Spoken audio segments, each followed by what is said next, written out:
evening, ladies and gentlemen. We've invited first class. Now we're inviting executive platinum, emerald, sapphire, and ruby. Hi, everyone, and welcome to another edition of Crew Travel right here on Yachting International Radio. My name is Rhea. I am your host, and I'm very pleased to welcome back the vexing Lee Harris. How are you?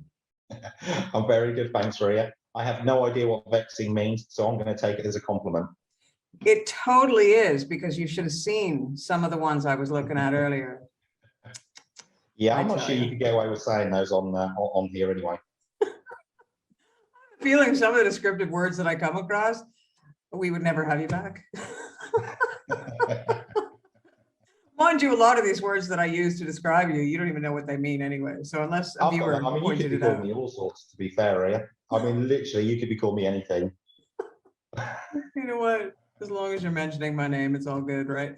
I have to mention that Crew Travel is brought to you weekly by Blue Marine Travel, who have not lost a passenger since Lee Harris was born back in the 70s. Thank goodness. That's a good thing. Yeah, the 70s were a good decade. I think so. I think they were probably the best decade ever, actually. Quite possibly. So what's going on in the world of travel right now? The US has announced, again, well, I mean, it's happening every week, something new is being announced, but what is the latest announcements out of the US? Yeah, so it's something that we talk about on the show quite a lot, isn't it, with regards to the US, and there has been a further update to the ongoing issue of the US opening their borders to travellers from the red zone. This week, it's been announced that the US government are devising a plan that would require most international travellers entering the US from all countries to be fully vaccinated against COVID-19. The Biden administration also advised that there would only be very few exceptions to not needing to be vaccinated to enter the US. However, at this moment in time, we do not know what the limited exceptions will be, or still when the borders are likely to reopen to the red zone. And where are those red zones right now? I mean, yeah, so at the moment it's still Schengen, so it's the whole of Schengen Europe is part of the red zone. You've got the UK, you've got Ireland, you still have Brazil, India, China, and South Africa as well. Yeah, because you know what, Flibs is coming up in a couple of months, and people are keeping their eye on that. That if you know, we're talking most of those places that you just mentioned are sort of yachting hubs, aren't they? Exactly right. You know, it's strange because what we're seeing as well in the travel industry at the moment is a lot of airlines are gearing up for more flights to the US. So I keep saying this. It seems to us that it's almost like that they've been pre-warned of when it's going to open up. But at this moment in time, you know, it's not common knowledge. We've not been told. The last that we heard, we were hoping that there was going to be an announcement that it was going to be reopening at the beginning of this month, which unfortunately didn't materialise. So we're still at this holding pattern. I've been talking to a few people this week who likely think it's going to be end of September, beginning of October. But again, it's just a guess. We still don't know for definite. Well, fingers crossed. I'm due to fly over to Flibs, so. Yeah, definitely keep fingers crossed. I mean, it's going to make it so much easier, especially with the Caribbean season, you know, going to be coming towards the end of this year. You know, if the US is still, you know, stopping people from transiting through the US, then again, it makes things a lot more difficult. And it also means a lot more flights for crew, unfortunately. Yeah. Well, and United Emirates, what's going on there? Yeah, so in the United Arab Emirates, after months of waiting and anticipation, the United Arab Emirates has officially eased its travel ban from India. Passengers from India and other South Asian countries are now able to transit through the UAE for onward flights. The only requirements is that passengers show a negative PCR test taken 72 hours in advance. They also obviously have to be eligible for the entry to their destination. This move hopefully should come as relief to Indian crew, what with the United Arab Emirates a major transit hub for both the Med season and the Caribbean. Well, and as well, India, there is a whole ton of crew that are in the maritime industry, and we're not just talking yachting, we're talking shipping. Exactly right. You know, and like I said, the UAE is, I can't emphasize it enough how much of a transit hub it is. I mean, it leads, you have the flights into Europe for the Med season, you know, directly then to the US for the US or for the Caribbean as well. So with this opening up, it should make things a hell of a lot easier. Excellent news, excellent news. And the Israeli carrier LL, what's up with that? So the Israeli flag carrier LL will begin offering pre-departure and in-flight COVID-19 testing from today. This is for passengers on flights departing New York's John F. Kennedy Airport. El Al has teamed up with ExpressBar to start the pilot COVID-19 testing program at JFK. They are a health and wellness business, and ExpressBar already offers COVID-19 screening across 11 airports in the United States. They've also been running COVID-19 tests at New York's 2 biggest airports since last year. Now, they've not made it explicitly clear how it's going to work, but it certainly appears that ExpressBar personnel will board the flight to Israel, and they will continue testing passengers in flight. How many times in flight, we're not sure, not yet, but they will be testing people in flight. By the time the plane lands in Israel, ExpressBar will hand over all of the details to the Israeli health authorities, including the test swabs for every passenger on board. This test then substitutes the need for an on-arrival test in Israel.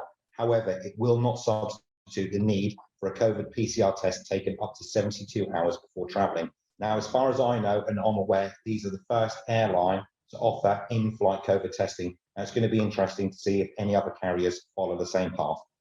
Well, it seems to be straight across the, the planet. When one airline starts doing something, other people kind of watch that, and it's not long before other airlines start to follow, the first airline that jumps onto something. So hopefully, it makes sense. Why not? Yeah, I mean, especially if you can turn them around quick enough, like, we're saying certain tests can be now done and you get the results back in 3 or 4 hours. If you're taking a long haul flight, which is 10 to 12 hours, then why not test people? Whether you just want it to be once or twice, it shouldn't be a massive issue. I mean, if you just give people a pack, that's on their seat ready for them when they get there, they do the swab, somebody comes around, picks it up, job done. So, it does seem a sensible move, but whether mainstream airlines take it on board or not, I guess we'll just have to wait and see. Yeah, well, it all will end up in the price at the end anyway. So it's not, Exactly right. it's part of the service, but you're paying for that service. The airline are not going to be missing out on that, that's for sure. Yeah. Now there's some good news for UK crew. Not good news, unfortunately. It's bad. Well, I say bad news. It depends, really. So UK seafarers have been warned that they're now going to have to wait up to 10 weeks for a new passport as civil servants in the UK continue to work from home. On Her Majesty's Passport Office Twitter feed, officials have said that standard applications are currently taking 10 weeks. HM Passport Office has told travellers to expect delays as staff struggle with a surge in applications. This is obviously due to the fact that the UK has basically become a guinea pig for the world, opening up for travel. In a further blow, anyone looking to get an urgent face-to-face appointment that you could usually arrange within 2 days are now being told this will also take many weeks to come into place. So any UK crew who need to get passport renewed or need a new passport, get it done as soon as possible. Well, and we talked about this with the US not too long ago as well, didn't we? Exactly right. Yeah, I think it's probably about 2 or 3 weeks ago that the US was saying they had delays of up to 6 months, which obviously is horrendous. Britain at the moment, not quite as bad. You're looking at 2.5 months, but it still is a long while, especially if you need to get to work and you have to wait for a renewal passport. That's insane. ETIAS systems in Europe. Yeah, so the European Commission, we've talked about this before, the ETIAS system, and the European Commission has announced that British nationals will have to pay a visa waiver fee to enter Europe's Schengen area as from next year. The move concerns the European Travel Information and Authorization System, also known as ETIAS, which is an online platform which is part of a plan to improve border security for the Schengen area. The ETIAS system is set to launch before the end of 2022 and will affect visa-exempt non-EU nationals. Now, travellers will need to fill in an online application form via the official website or the app to receive approval, with the EU Commission stating that a vast majority of cases, they're hoping to be up to 95%, will result in automatic approval. Any further checks that are needed, then the issuing of the authorization can take up to 30 days. So when this comes into play, you need to make sure that you get your application in as soon as possible. Now, they've announced that the cost is going to be €7 for all applicants between the ages of 18 and 70, but it's a one-off fee and will be valid for 3 years and multiple entries into the Schengen states. It will be a mandatory condition for entry into the states and will be checked alongside travel documents by the border guards when crossing the EU borders. The European Commission will also publish the date from which travellers can apply on its official website. Obviously, this isn't just going to be affecting British crew. It's also going to be 60 other countries, including US, Canadian, Australian, and New Zealand crew. Right. Yeah, because you know what I mean, what happens a lot of the times is, especially, in Spain, the British, tourists, etc., they say, oh, once again, they're charging us, but you're not part of the EU anymore. So the rules that apply to the rest of the world in regards to the Schengen area now apply to the UK. You can't have it all. Exactly right. Yeah, I think this is a thing, and it's probably something that was overlooked when people decided on which way to vote. In all honesty, there was probably a lot of information to take on board, and to travel, and what that will mean for British crew going forward was probably something that was missed off. Well, I think what happened is people thought everything would stay exactly the same, except for they would be separate. I mean, that's sort of the concept that I get, is everybody thought they could just carry on doing exactly what they've always been doing, except for Britain would be its own thing again, sovereign, whatever. But yeah, that's exactly what, then all of a sudden it's like, well, you're not part of the Schengen, and the rules that apply to Canada, the rules that apply to the US, the rules that apply to New Zealand, whatever, those rules apply to you now. And they're like, wait a minute, no, that can't be right. But hey, it is what it is, right?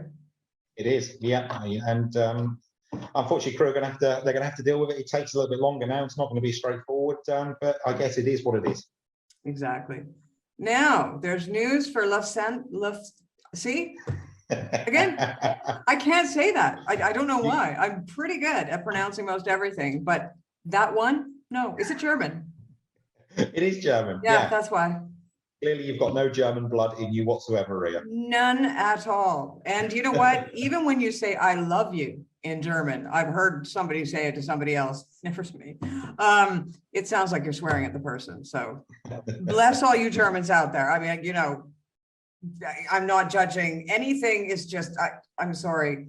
When somebody tells you they love you in Spanish, in French and Italian, it just they could be telling you that you're ugly as a bag of socks, and you still think that they're telling you they love you, right? But in German, you're saying "I love you," and it still sounds like they're telling you, they hate you.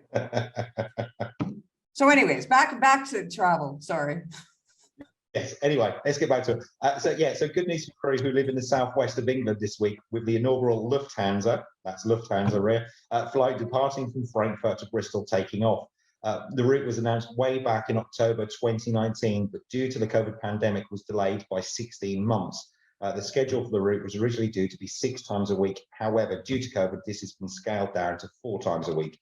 As anyone who has tried to fly into the southwest of England will know, it's not particularly easy, with many crew having to fly into one of the major London hubs and then taking either a train or taxi for the rest of the journey. However, with this new route that Lufthansa is operating, it should make it a hell of a lot easier. Good for them. I'm not even going to go there. And we have the photo competition winner for July, right? We did for July, yeah. So as regular listeners will know by now, Blue Marine Travel are running a photo competition throughout the year. Each month we announce a winner from the photographs that we received, and they are displayed on Blue Marine's social media pages and website. Winners of each month receive a £50 donation to their charity of choice, and the overall winner of the year receives a £500 donation to a charity of their choice. This week we announced a winner for July, and we're extremely delighted to announce that Bob Thomas was this month's winner. Bob captured a perfect lazy afternoon in the streets of Mykonos. World Vision will be the lucky recipient receiving Bob's winnings. Now, for anyone who would like to find out more about the wonderful work World Vision do, please head over to their website at www.wvi.org. And for anyone who would like to see Bob's wonderful photo and also our previous winners' photos, please head to our website and click on the photo competition tab. Well, and we'll provide all those links for you anyway. We will do indeed. Yep. Just makes it so much easier. It does, doesn't it? Yeah, and I won't forget this week either. Yes, well, it did only happen like once, so I should really let it go, but I can't help it. I really enjoy giving you a hard time once in a while, right? Yeah, why not? I deserve it, probably. Probably. Well, Lee, you know what? Once again, it has been absolutely essential. Things are changing so quickly, and like I said, I haven't said it in a while, actually. Why haven't I said it in a while? I do apologize, but follow Lee Harris on LinkedIn. And of course, we always provide that link as well, because, every day there is, it's like one after the other of different things that are happening around the world in the travel industry that are popping up on your newsfeed. And, you know, I find myself really, because, you know, I had a friend that was needing to move from France, but she didn't want to go back to England and have to quarantine, et cetera, et cetera. And so, you know, the other day there came up, you know, something that you shared, and I was like, oh, this is the answer, and, you know, it's all going to be all right, whatever. So, you know, if you are looking at doing any traveling in the next little while, definitely sign up to Lee's LinkedIn. It's a wealth of information. Well, the problem is as well is that you know, I can put something on there on a Monday that comes up, and by Thursday or Friday it's all changed again. So, you know, there is a lot of information out there. I try to condense it down. I say I try to condense it down. There is a lot of stuff there. But the most pertinent stuff that I think is relevant to the you know, the crew that are out there at the moment, I'll try and get on there. So at least they've got some knowledge of what's going on. Right, exactly. Well, Lee, I want to say thank you. I know that you've got a busy day ahead of you. You're working hard as per usual. Always a pleasure. And yes, yeah. Monday morning here. So start of a brand new week, and yeah, we'll go once more. Wonderful. Well, and you've got some travel that you know, you need to look into for me as well. So I've sent you that already. Yes, but now it's changed. Oh, I need to give you those changes, don't I? Yeah. Always helps if I know what's going on. Oh, my bad. It happens. Look, I can't be on the ball for everything all the time, right? Okay, and sometimes it just feels better to blame somebody else. Indeed. I'll take the blame this once. You're a perfect scapegoat. Yeah. Once again, I say thank you to Lee Harris from Blue Marine Travel. You've been watching another edition of Crew Travel right here on Yachting International Radio. My name is Rhea. I've been your host. We'll see you again next week.